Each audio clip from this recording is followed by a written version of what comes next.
हाय, कसे आहात सगळे? तर आज होतंय बाप्पांचं विसर्जन. 10 दिवस पूर्ण झालेले आहेत आणि आमच्या बाप्पाचं विसर्जन आम्ही कसं केलं हेही मी तुम्हाला आज दाखवणार आहे. त्याचसोबतच आज एक खास अशी अजून एक गोष्ट आहे. ती कोणती आहे तुम्हाला व्हिडिओमध्ये पुढे कळणारच आहे. So stay tune. सगळ्यात पहिले तयारी चालू आहे ती बाप्पासाठी नैवेद्य बनवायची. नैवेद्यामधला आजचा मेनू आहे वरण भात. फोडणीचं वरण मी इथे बनवून घेते. त्यासाठी डाळ ऑलरेडी शिजवून घेतलेली होती आणि आता हे फोडणीचं वरण बनवून झाल्यानंतर आपण बनवणार आहोत बाप्पाला आवडणारी मेथीची भाजी. इथे मी आज डाळ घालून मेथी बनवलेली आहे. इकडे मम्मी पप्पा ही विसर्जनास आधीची तयारी ही पूर्ण करून घेत आहेत. तर साग्र संगीत बाप्पाचा नैवेद्य अलॉंग विथ उकडीचे मोदक हे रेडी आहेत. नैवेद्य दाखवून झाल्यावर पूजा केली ती आमच्या खारुताईने. स्वतःची उंची तर पुरत नाही, पण बाप्पाची सेवा तर करायची आहे, म्हणून पप्पांच्या मदतीने आम्ही इथे बाप्पाची पूजा केलेली आहे. आता वेळ आहे ती विसर्जनापूर्वीच्या आरतीची. चला तर सगळे आरती करूया.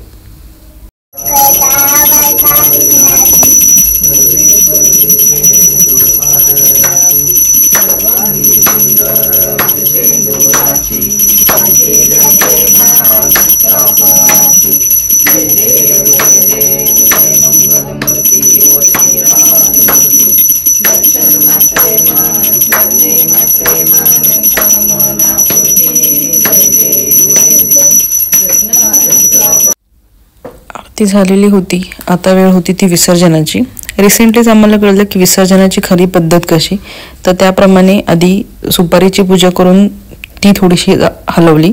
त्यानंतर जो आपण कळस ठेवतो त्याची पूजा करून त्याला थोडंसं हलवून घेतलं आणि बाप्पाला संकल्प केला की ह्या वर्षी जसा 10 दिवस तो आमच्याकडे चैतन्य घेऊन आलास त्याप्रमाणे पुढच्या वर्षीही नक्की ये आणि थोडा लवकर ये, असा संकल्प करत बाप्पाची मूर्ती हलवली.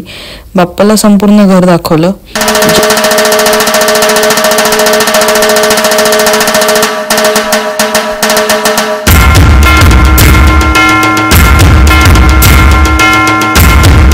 आम्ही घरच्या घरीच विसर्जन करणार आहोत, कारण 10 दिवसांचं एवढी बाप्पाची सेवा केल्यानंतर बाहेर विसर्जनादरम्यान बाप्पाचे जे हाल होतात ते बघवत नाही आणि ते आम्हाला नको होते.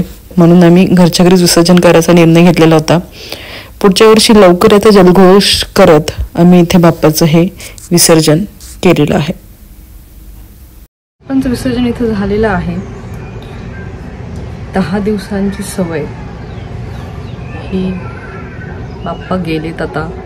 फार वाईट वाटतंय, but we don't have option.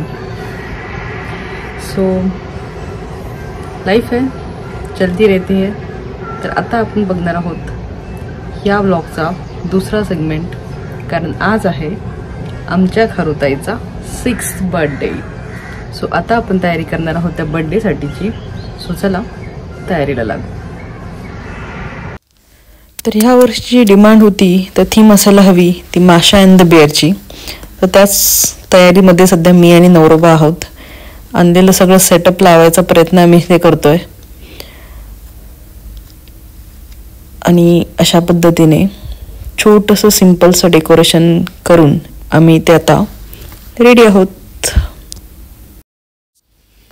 आणि हा आहे आमच्या थीमला साजेसा असा माशा अँड द बेअरचा फालुदा फ्लेवर केक.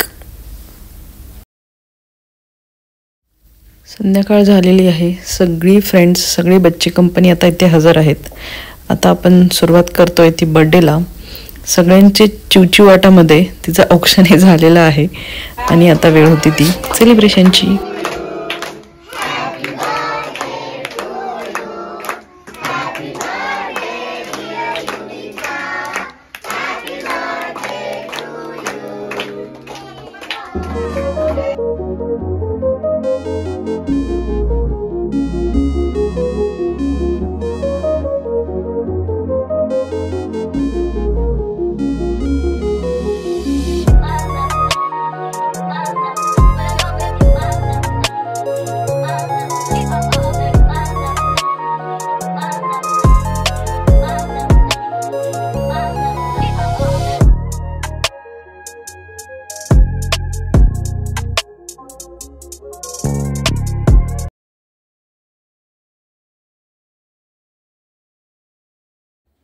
तर असे हे छानसे केक कटिंग झाले. आजी आजोबा आतो सगळे मित्र यांच्या उपस्थितीमध्ये आप्तेष्टांचा हा सोहळा पार पडला.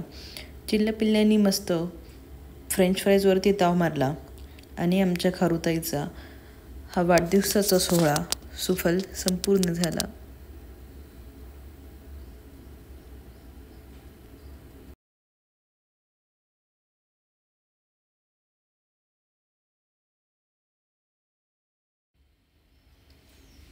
तर असा होता आजचा गणेश विसर्जन आणि खारुताई बड्डे स्पेशल ब्लॉग कसा वाटला हे मला कमेंट करून नक्की कळवा आणि सबस्क्राईब केलं नसेल तर सबस्क्राईब करायला विसरू नका. धन्यवाद.